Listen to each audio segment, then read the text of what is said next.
Today, I'm going to show you how I mic the drum kit, record it in 32-bit float, and what I do with the files after the session.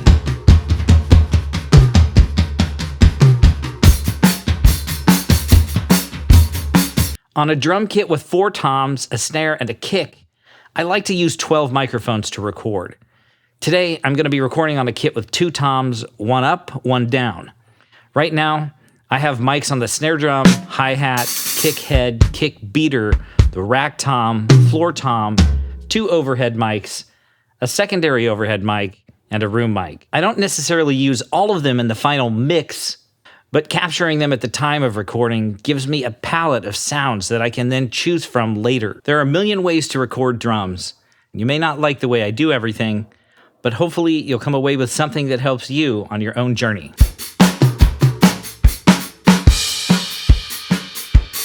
I love drums. I love everything about them. The way they look, the way they feel, the way they sound, the way they smell. I love tuning them, and playing them is absolutely therapeutic. I like to hit things. I just love the snap of the wrist and the feeling of the impact of the drumstick on a drum head. I do roughly set levels when I'm recording, but I record in 32-bit float so that I don't have to worry about it too much. Any mistakes are 100% correctable in post without degrading sound quality at all. The kit that I'm using is a Sonar SQ1 Birch with a Sonar SQ2 snare and Zildjian cymbals. I also have a DW Collector's Maple kit that I've recorded with, but I really love the way the Sonar kit sounds in this room. I'm using an SM57 on the snare head. I don't like to use a mic on the snares below the snare drum. I've tried this in the past, and I find it's excessive given how well the snares project to the room and overhead mics. On the hi-hat, I use either the Neumann KM184 or the Shure SM7B. On the rack tom, I use the Sennheiser 441, or lately I've been using the Telefunken M81SH. On the floor tom, I'm using the Telefunken M82. I've tried this in side-by-side tests with the Sennheiser 441, and I really love how the M82 picks up the lower frequencies of the tom better. On the kick beater, I use the AKG D12 just inside a porthole on the kick head. I don't like to get right up on the beater because the click is so much louder than the resonance from the drum, and it doesn't suit the style of music that I like to play.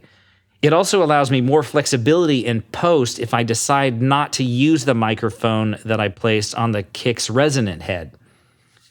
On the kick head, I use the SE Electronics VR2 ribbon microphone. Overhead, I have a pair of Aston Spirit large condenser microphones. I measure the distance of each of my overhead microphones to the center of the snare drum to make sure that the snare is placed in the middle of the stereo image.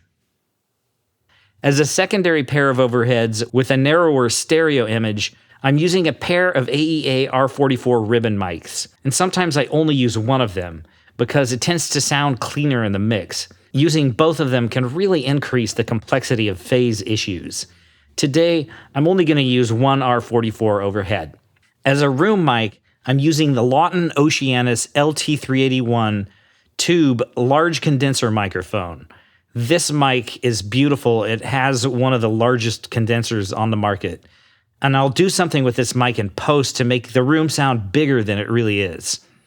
I really don't like having a bunch of microphone stands around, or even drum stands for that matter, so I mount everything to my drum rack or the ceiling. To do this, I use a combination of parts from Triad Orbit. They have clamps, arms, ball joints. Everything comes with quick release adapters. These pieces are very expensive, but they're rock solid. They don't budge once you've set them in place, and I can't recommend them enough. The walls of my drum studio have a number of 8-inch thick acoustic panels that are custom made. They consist of 4-inch thick Owens Corning 703 with a 4-inch air gap behind that.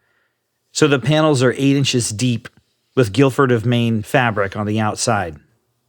I feed all of my microphones into a Sound Devices MixPre 10.2 with a couple of the others going into a Zoom F6 field recorder, and I record it in 32-bit float.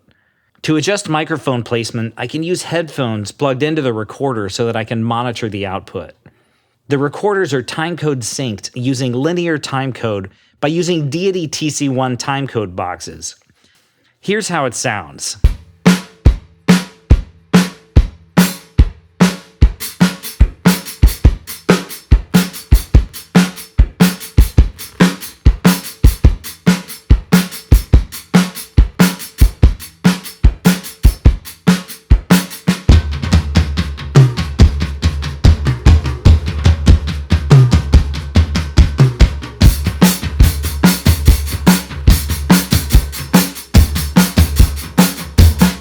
I hit record on the recorders and I let them roll the entire time I'm in the studio. And I do this for a couple of reasons. Once I'm recording, I can forget about it and focus on playing the drums. And I don't accidentally miss something cool. Once I'm finished recording, I'm going to import the tracks into Reaper. I've written a script to copy my files and rename them appropriately based on metadata encoded in the files. I created a project template in Reaper that I use as a starting point for my drum mix. Let's import the files into that template. I've set up my audio recorders to record the files in poly, which means that all of the tracks are in a single WAV file instead of having individual WAV files for each track. This is how the mix pre-records by default, and you can configure the F6 to do this. So you can see here I have these poly files. You can see each individual track within a single file. So what I need to do next is separate out each individual drum. I've made custom actions in Reaper to make this easier. First, I paste the poly clip containing the drum I'm interested in into the appropriate track. Then I choose the track and I normalize it in a single keystroke. I've made custom actions to do this in Reaper so that it's faster. I've signed Control 1 to track 1, Control 2 to track 2, etc., but I'll do one manually to illustrate. Choose Item Settings. Take Channel Mono 3. It's all the way up here on the edge of my screen. So this is what the kick drum looks like as I recorded it. I'm going to normalize it. You can choose the normalization algorithm of your choice. I have this template set so that my levels are expecting everything to be normalized to 0 dB. The faders in my template are set to have an expected starting point. You can normalize however you want. The important thing is that once it's in the mix, it sounds like you're expecting it to sound.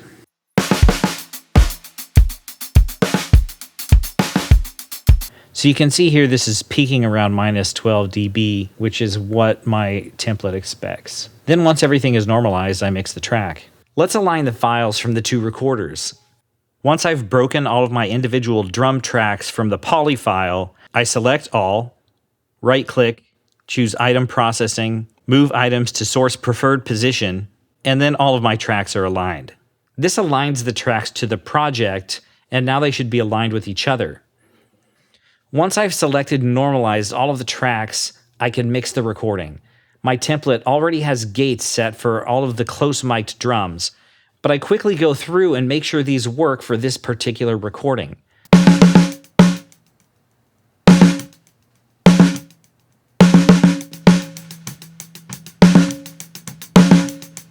The next thing I do is use EQ to pull out any offensive snare drum ring from the snare mic and any overhead and room mics, because this can be very distracting to me during the mixing process.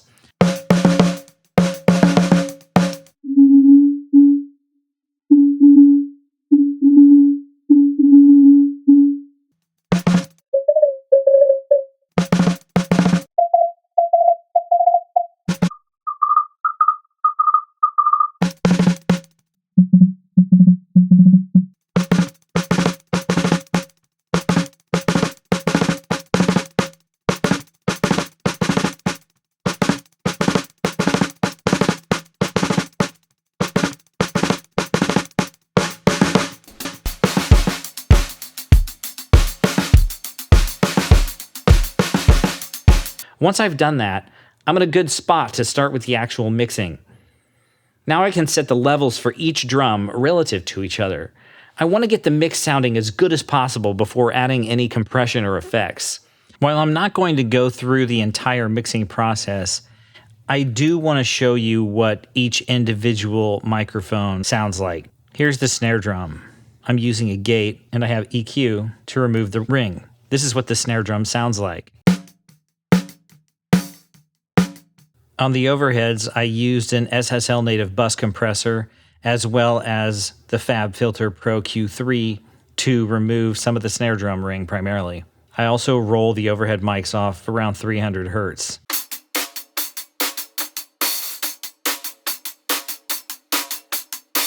For the kick track, I have the AKG D12 on the kick beater and the SE Electronics VR2 on the kick head. You can see the gate and EQ that I've applied to both of these microphones. I also did apply a little bit of compression to the kick bus. Normally I like to run this through the DBX160 XT outboard compressor, but I can save that for a future video. This is what the AKG D12 microphone sounds like on the kick beater.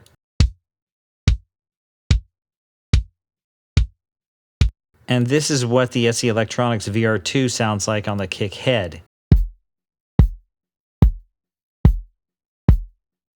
The kick beater captures more of the attack and the kick head mic captures more of the body. When I combine them together, it sounds like this.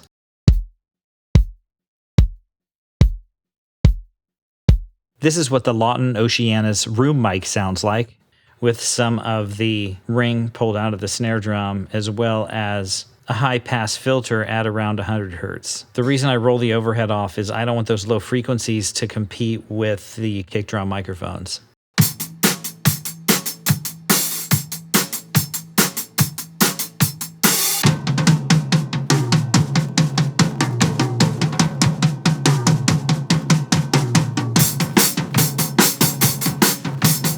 This is what the large rack tom sounds like, with a gate and a little bit of EQ applied to it.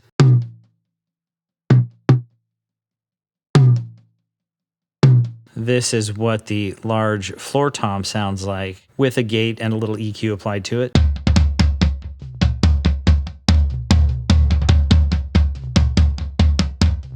Here we have the hi-hat mic, which I probably don't use about half of the time. The hi-hat often is picked up enough in the overheads and the room mic so that I don't really need to use this one.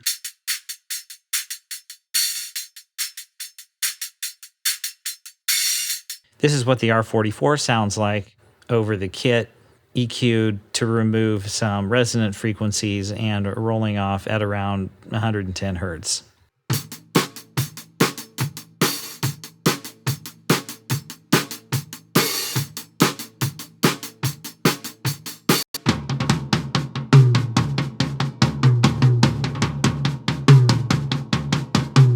At this point, I may run some tracks through outboard gear. Sometimes I like to run the snare through a distressor compressor and the kick bus through a DBX160 XT that was modified by Revive Audio. With the room mic, I like to apply a little bit of distortion because it makes the microphone just create this huge 3D ambient space. First, I apply a low-cut filter to the room mic, and I also remove any resonant frequencies from the snare drum ring. Then I use this red light plugin to distort the crap out of it.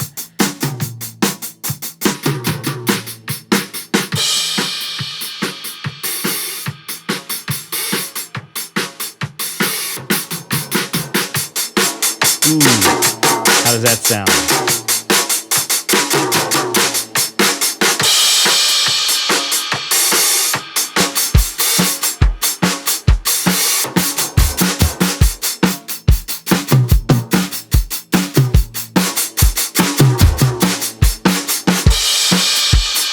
Then I'm going to listen to this in the mix and bring the levels way down. It's incredible just how a dash of this really brings three-dimensionality to the sound of the mix.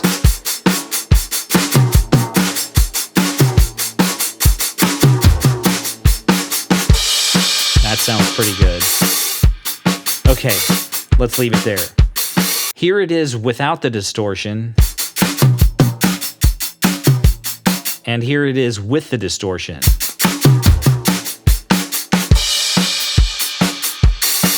Once I've mixed the drums to my liking, I bring in the reverbs. Sometimes I use outboard reverb pedals for this, but I have 4 reverb plugins set up in a template, so I'll use that today. My general philosophy is that I want the whole kit to sound like it's in the same room, so I don't apply the reverb to individual tracks. Instead, I'm going to route the entire drum kit through my reverbs and adjust them to achieve a sound that I like. My template has 4 different reverbs in it: plate,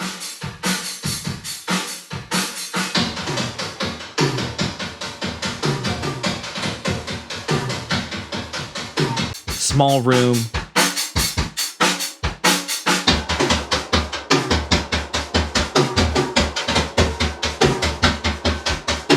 vocal,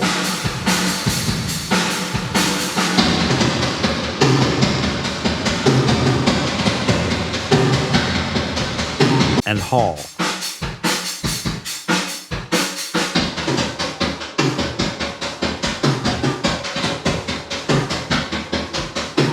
I may not use them all. It's just a palette of reverb sounds that I can use to achieve the sound that I'm going for. I adjust them relative to each other, or I turn some of them on and off until I like the effect, and then I use the reverb bus slider to control the intensity of the overall effect.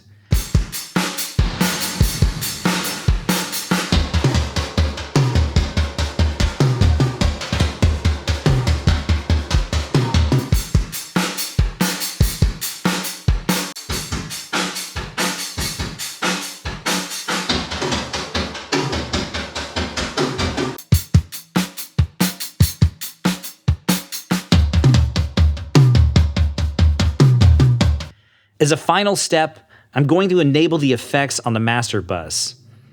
I'm using the Weiss mastering maximizer with the punch setting enabled and bring it in around 60%.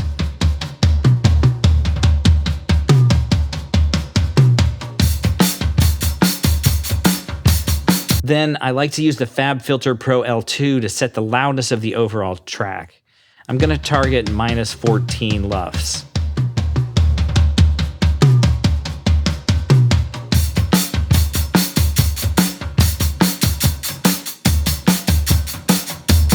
Finally, I can export the WAV file.